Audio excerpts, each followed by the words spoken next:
Você que pode, querido irmão, querida irmã, abra sua Bíblia em Eclesiastes, capítulo de número 11, um texto bem conhecido, mas um texto, do qual nós queremos ministrar, um dos textos que Deus trouxe ao meu coração recentemente, e aí eu gostaria de transmitir, compartilhar com a igreja, amém? Nós temos trabalhado bastante durante a semana, e temos nos esforçado para buscar ao Senhor, para trabalhar, para fazer tudo, toda a vontade de Deus. E Deus tem nos dado, alguns textos. Ontem nós trouxemos um, do qual eu particularmente nunca havia visto uma ministração naquele texto. E nós gostamos justamente de estudar estes textos, que embora seja a revelação de Deus contida nas Sagradas Escrituras, às vezes passam desapercebidos pelas nossas vidas por conta da falta da ministração, da leitura e assim por diante. Mas Eclesiastes capítulo 11 é um texto mais conhecido, um texto mais ministrado, um texto que certamente quando nós lermos você vai se recordar, mas nós queremos que o Senhor fale conosco então através dele. Eu vou fazer a leitura como de costume e depois nós iremos versículo por versículo. A palavra de Deus diz assim: atire o seu pão sobre as águas, e depois de muitos dias você tornará a encontrá-lo. Reparta o que você tem com 7 e até mesmo com 8, pois você não sabe que desgraça poderá cair sobre a terra. Quando as nuvens estão cheias de água, derramam chuva sobre a terra. Quer uma árvore caia para o sul, quer uma para o norte, no lugar em que cair, ficará. Quem observa o vento não plantará, e quem olha para as nuvens não colherá. Assim como você não conhece o caminho do vento, nem como o corpo é formado no ventre de uma mulher, também não pode compreender as obras de Deus, o Criador de todas as coisas. Plante de manhã a sua semente, e mesmo ao entardecer não deixe as suas mãos ficarem à toa, pois você não sabe o que acontecerá, se esta ou aquela produzirá, ou se as duas serão igualmente boas.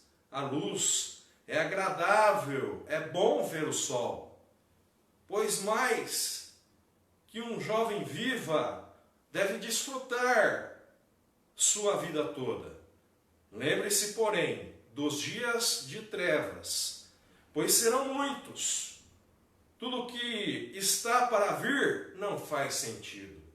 Alegre-se, jovem, na sua mocidade. Seja feliz o seu coração nos dias da sua juventude. Siga por onde o seu coração mandar, até onde a sua vista alcançar. Mas saiba que por todas estas coisas Deus o trará a julgamento. Afaste do coração a ansiedade e acabe com o sofrimento do teu corpo, pois a juventude e o vigor são passageiros. Louvado e engrandecido é o nome santo do Senhor. Só na leitura do texto, irmãos, já consigo sentir a presença do Espírito Santo de Deus. E Ele quer falar conosco nesta noite. Ele quer falar com a minha e com a sua vida. Ele quer trazer edificação para nós. E seremos edificados. Seremos fortalecidos. Seremos robustecidos, porque Ele está conosco e está trabalhando em nosso favor. Embora muitas das vezes nós venhamos pensar, muitas das vezes nós venhamos achar, em momentos de aflições, em momentos de tribulações, em momentos, igual aqui nós falaremos no texto, fala até de trevas, momentos de trevas, de que não faz sentido algum. Embora nós pensemos que Ele não está conosco, Ele está conosco, porque Ele é o nosso Deus. E Ele, amados, é misericordioso, tardio em irar-se, conforme, acho que foi Jonas que falou, que se arrepende de fazer ou de executar o juízo, caso haja, claro, arrependimento, ele se arrepende de trazer o juízo. Eu estou meditando num texto e através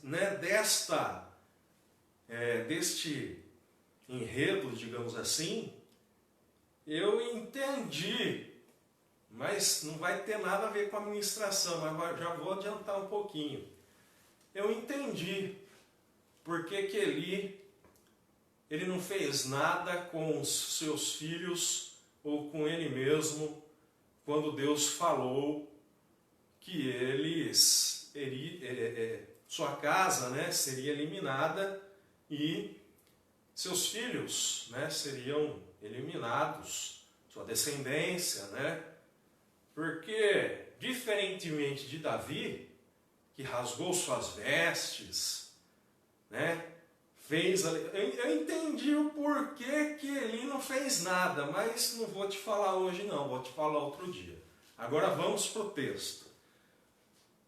Irmãos, lembrem-se sempre de algo muito importante no que tange a interpretação das Sagradas Escrituras. Por regra, nós entendemos que o texto como um todo, ele deve ser considerado para que haja a interpretação do mesmo. Fica difícil de nós entendermos isoladamente o versículo 1 e o versículo 2 de Eclesiastes capítulo 11. Já vi muitas pessoas perguntando acerca do que significa lançar o pão sobre as águas. O que será que significa? Meu Deus, não entendi isso. Se a gente não continuar lendo os demais versículos, nós vamos realmente ficar confusos, vamos ficar sem entender aquilo que Deus quer falar com o texto. Mas, continuando a leitura, pegando todos os versículos, fica fácil de nós entendermos o que Deus está falando do versículo 1 até o versículo 6. Deus está falando, querido irmão, querida irmã, da lei da semeadura. Deus está falando do plantio. Deus está falando de semear e de cegar, de semear e de colher. Então é disso que o versículo 1 e o versículo 2, ele está falando, porque sobre as águas dá a impressão que o escritor está falando para você lançar num rio, numa lagoa, assim que a gente pensa, vou lançar pão sobre as águas, aí o pão vai ser levado embora, não é disso que a palavra está falando. Depois ele vai falar da chuva. Aí os irmãos já estão entendendo o significado. O significado é o plantio. Plante, porque plantando, quando vier a chuva, vai, nascer, vai, crescer.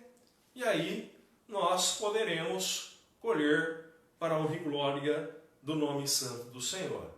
Então atire o pão sobre as águas, plante, semeie.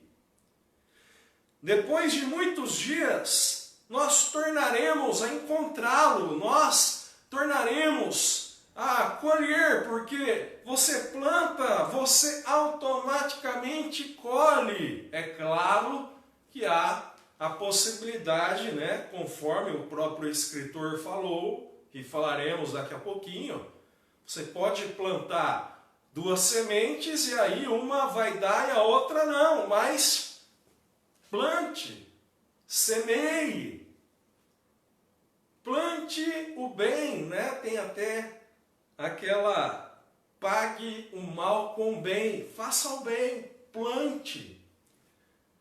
Versículo de número 2, olha só que interessante.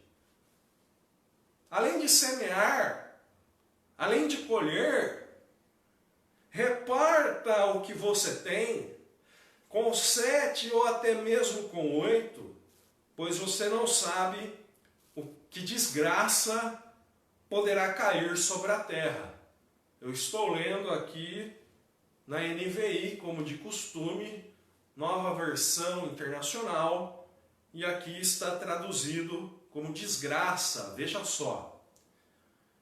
Então nós, tendo compaixão, tendo empatia, repartindo o que nós temos, claro que com os necessitados, não vamos repartir com quem não precisa.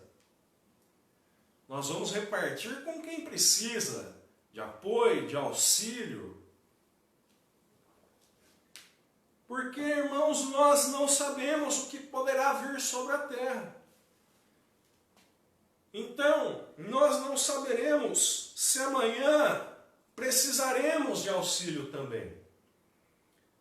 Então, um dia nós plantamos, num dia nós repartimos, no outro nós receberemos também a partilha. Amém?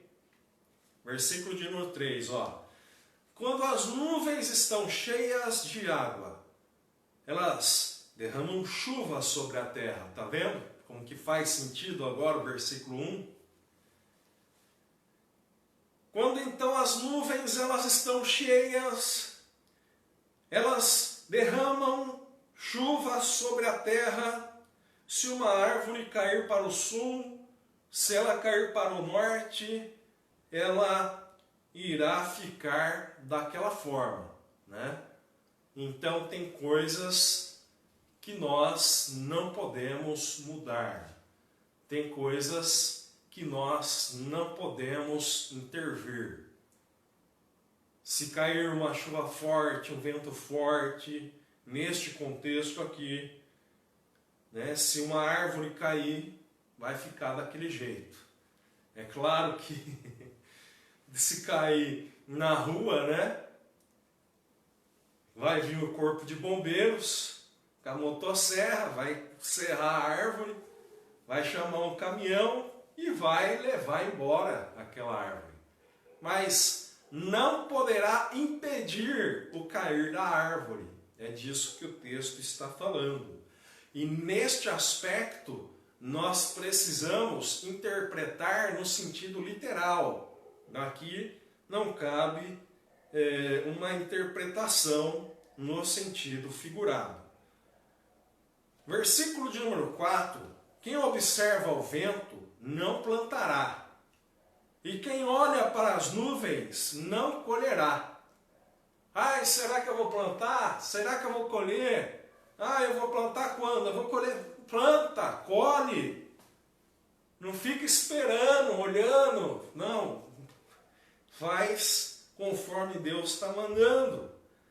Olha o versículo 5. Assim como você não conhece o caminho do vento, nem como o corpo é formado no ventre de uma mulher, você também não pode compreender as obras de Deus, o Criador de todas as coisas. Não adianta, irmãos, tem gente que acha que estudar teologia você vai entender tudo. Não vai. Porque Deus é tão grande, mas tão grande, que nós não podemos conhecê-lo em sua magnitude, em sua amplitude total. Nós conhecemos Deus à medida em que o texto nos revela, à medida em que a Bíblia Sagrada nos revela. Mas nós, muitas das vezes, não podemos compreender os propósitos, os desígnios do nosso Deus. Meu Deus, eu não sei o porquê que eu estou passando por isso. Meu Deus, eu não sei porquê eu estou passando por aquilo. O que eu quero te dizer é que a palavra de Deus diz que você, que eu, não podemos compreender todas as obras de Deus. Vai ter coisa que a gente não vai entender. E lá nos versículos finais, nós vamos falar disso novamente. Versículo de número 6, olha só. Plante de manhã, veja como que o texto está falando de plantio e de colheita novamente. Ó. Plante de manhã a sua semente, e mesmo ao entardecer, não deixe as suas mãos ficarem à toa, pois você não sabe o que acontecerá, se esta ou aquela produzirá, ou se as duas serão igualmente boas. Então plante, faça o plantio, espere no Senhor, aguarde no Senhor. Amém? Então você, aguardando no Senhor, fazendo o que a palavra de Deus está falando para nós fazermos, nós faremos a vontade de Deus. E aí receberemos os benefícios daquilo que Deus estabeleceu para as nossas vidas. Versículo de número 7, até o 10, para nós iniciarmos a conclusão da ministração de hoje. A luz é agradável, é bom ver o sol, não é assim? Te acorda pela manhã, Imagina aí na sua casa. Você acorda pela manhã, abre a janela, contempla os céus, contempla as nuvens, contempla os pássaros, Você contempla a natureza. Isso é muito bom, isso é agradável. E a palavra de Deus diz que as obras de Deus nos mostram o Criador, nos revelam o Criador. Isso é muito bom. Isto é agradável, é maravilhoso. Então nós devemos agradecer a Deus todas as manhãs, todo dia, pelo fôlego de vida, por mais um dia de existência na face da terra. Versículo de número 8, olha só. Por mais que um jovem viva, ou melhor, por mais que um homem viva, aqui está falando de anos, Por mais que um homem viva muitos anos, ele deve desfrutar sua vida toda. Nós devemos desfrutar a nossa vida. Nós devemos querer o melhor para nós, isso não é errado. Nós devemos buscar o nosso bem-estar, isso não é errado. Nós devemos desfrutar a nossa vida toda. Então desfrute, aproveite, que a vida é uma só. A gente não é kardecista, não vamos reencarnar e não vivemos anteriormente, a vida é uma só. Então viva esta vida, aproveite esta vida, desfrute desta vida que Deus te deu. Lembre-se, porém, continuando o texto, dos dias de trevas, porque eles serão muitos. Deus do céu, a hora que eu olhei esse versículo, eu falei, rapaz, eu não tinha prestado atenção nisso não.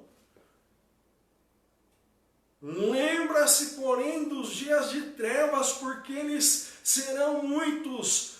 Tudo que está para vir não faz sentido. Às vezes, irmãos, nós vamos caminhar pelo vale da sombra da morte, mas nós não temeremos mal algum, porque o cajado e a vara de Deus nos consolam. Louvado e engrandecido é o nome santo do Senhor. Irmão, irmã, nós às vezes vamos olhar para os quadros, né? Vamos olhar para as fases das nossas vidas, vamos nos recordar de momentos das nossas vidas, e aí nós veremos que passamos por momentos difíceis, passamos por lutas, passamos por tribulações, e devemos lembrar destes dias sim. Para quê?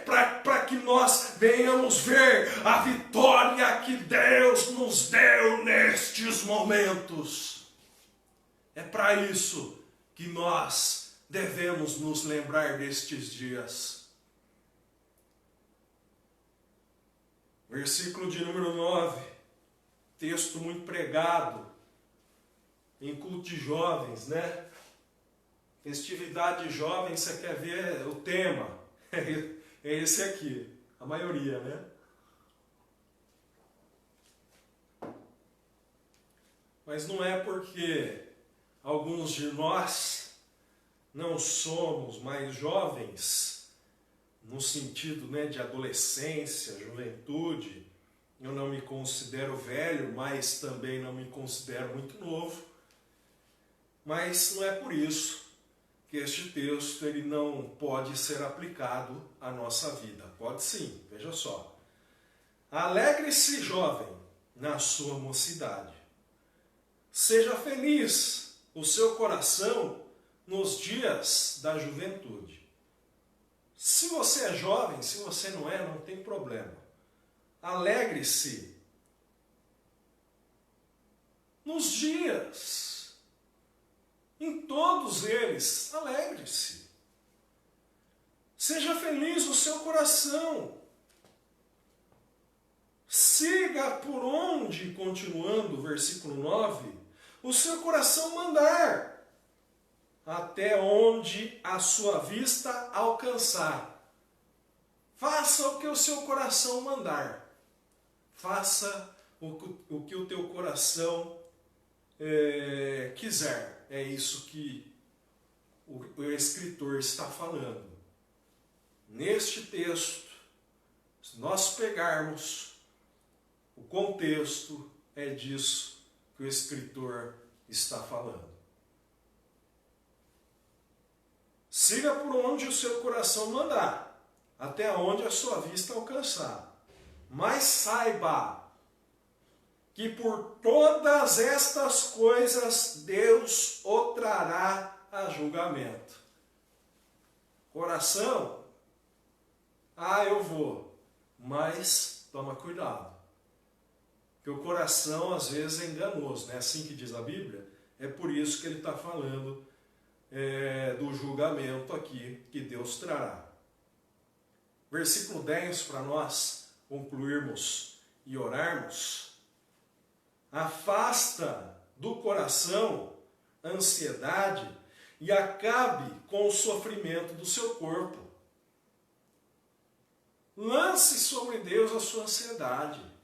Lance sobre Deus, sabe, toda angústia, meu Deus, lança sobre Deus isso. Afasta do seu coração essas coisas. Acabe com o sofrimento do seu corpo, pois a juventude e o vigor, eles são passageiros.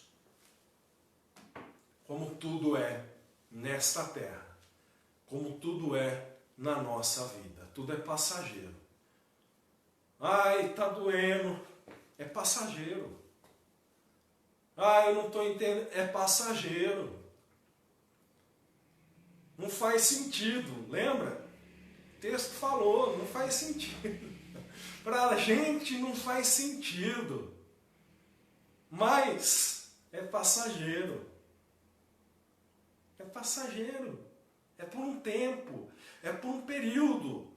A palavra de Deus diz que o choro ele pode durar uma noite, mas a alegria ela vem pela manhã. Então, é passageiro.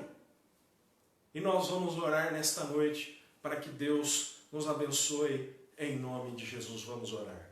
Senhor Deus, Pai Celestial, em nome de Jesus nós te louvamos e te agradecemos pela ministração, pelo estudo da Tua Palavra. Nós aprendemos que devemos plantar. Nós aprendemos que devemos ter compaixão, empatia e devemos compartilhar as nossas coisas com as pessoas que estão necessitadas. Auxiliar o próximo. Nós te louvamos e te agradecemos e pedimos que tudo que nós temos plantado possamos colher. Porque nós temos plantado, ó Pai. Cada irmão, cada irmã que nos assiste, todos têm plantado. Que todos possamos colher para a honra e glória do nome santo do Senhor.